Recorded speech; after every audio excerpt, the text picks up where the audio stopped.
Bismillahirrahmanirrahim. Alhamdulillahi wa kafa wassalatu wassalamu ala sayyidina al-mustafa wa ala alihi wa ashabihi min ahli sidqi wal wafa. Allahumma salli wa sallim ala sayyidina Muhammadin wa ala alihi wa sahbihi ajma'in. La hawla wa la quwwata illa billahil aliyyil azim. Amma ba'du. Jamaah salat zuhur Masjid Abu Bakar As-Segaf, Kampus Universitas Islam Sultan Agung rahimakumullah. Betapa sungguh ketika kita sebagai manusia benar-benar apa yang kemudian kita miliki sebagai sebuah wujud kehambaan kita kepada Allah Subhanahu wa ta'ala.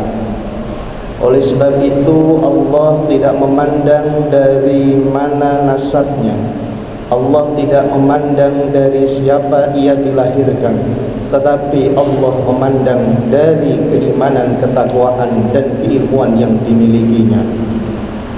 Di dalam kitab Al-Adhkar, Imam Al-Jauzi di halaman 188 sampai 189,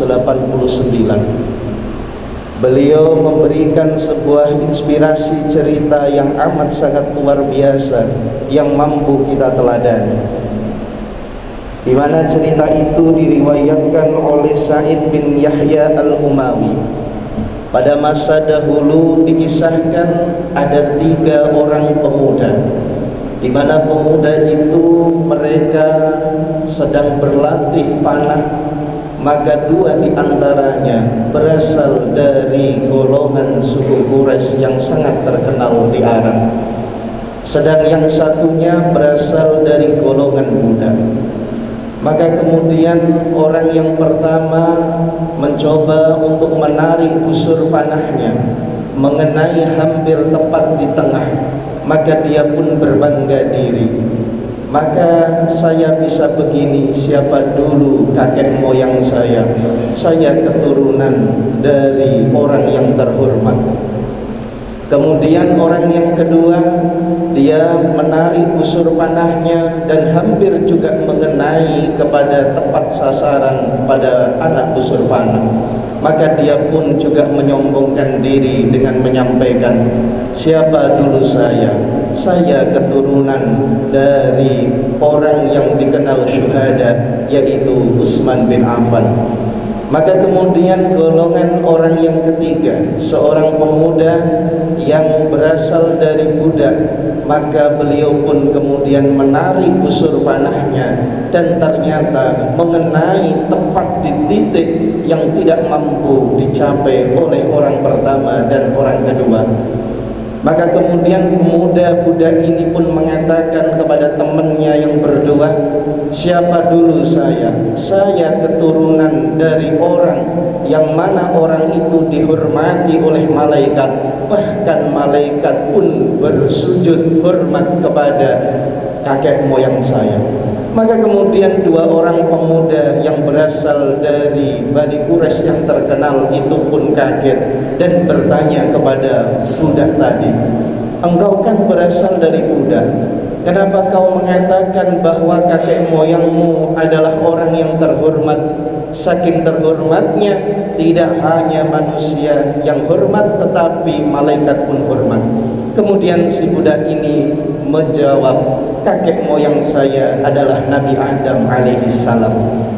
Maka di dalam Al-Quran dia mengingatkan, Allah Subhanahu wa ta'ala telah berfirman, a'udzubillahi minasyaitonir rajim, wa idh qulna lil malaikati inni ja'ilun fil ardi khalifah. Di dalam ayat yang lain Allah telah menyampaikan, yaitu wa idh qulna lil malaikati isjudu li adama fasajadu illa iblis aba wastakbara wa kana minal kafirin. Dan ingatlah ketika Allah menyampaikan, memerintahkan kepada para malaikatnya, bersujudlah kalian kepada Nabi Adam, maka semuanya bersujud para malaikatnya Allah kecuali iblis, karena iblis itu dia takabur terhadap dirinya, menyombongkan diri, dan dia termasuk orang-orang yang kafir. Dari cerita ini mengandung hikmah yang luar biasa.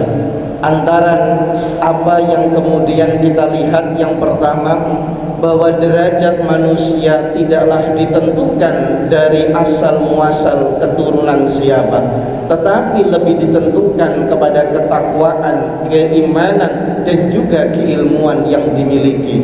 Karena di dalam ayat lain Allah menyampaikan, yarfa'illahu alladhina amanu minkum walladhina utul ilma darajat. Allah akan meningkatkan, mengangkat derajat orang-orang yang beriman, bertakwa, dan memiliki ilmu pengetahuan. Oleh sebab itu, bagi kita para mahasiswa-mahasiswi dimanapun berada, kesuksesan kita di masa mendatang tidaklah tergantung dari siapa kita berasal keluarganya, tetapi semangat juang kita untuk berikhtiar menggapai ilmunya Allah melalui apa yang ada di kampus tercinta ini.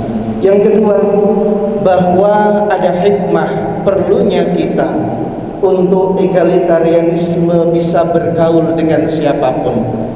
Walaupun dia seorang budak, dia mampu berkomunikasi baik dengan orang bangsawan, maka inilah kunci kesuksesan. Apalagi di abad 21 ini, salah satu skill yang harus kita miliki adalah kemampuan untuk komunikatif dan kolaboratif. Yang ketiga, bahwa optimisme untuk sukses di masa yang akan datang dan juga cita-cita yang tinggi perlu dipupuk. Maka himmatul aliyah, cita-cita yang tinggi, dan juga thiqatun nafsi, percaya diri, merupakan kunci bagi kita, generasi yang ingin meraih kesuksesan di masa yang akan datang. Oleh sebab itu, berbangga dan berbahagialah para sivitas akademika, khususnya mahasiswa-mahasiswi, bahwa kita berada di kampus yang mengintegrasikan antara kemampuan pemikiran yang tinggi, intelektualisme, ditambah dengan akhlak yang baik, yaitu dengan birrul walidain. Mudah-mudahan dengan kombinasi ini, maka Allah akan mengangkat derajat kita, memiliki kualitas keimanan dan ketakwaan yang tinggi, dibarengi dengan keilmuan yang mumpuni, sehingga menjadi generasi khairah ummah yang akan memberikan keberkahan dan kemaslahatan fid dini wad dunya hatta al-akhirah. Demikian, wallahul muwaffiq ila aqwamit thoriq. Assalamualaikum warahmatullahi wabarakatuh.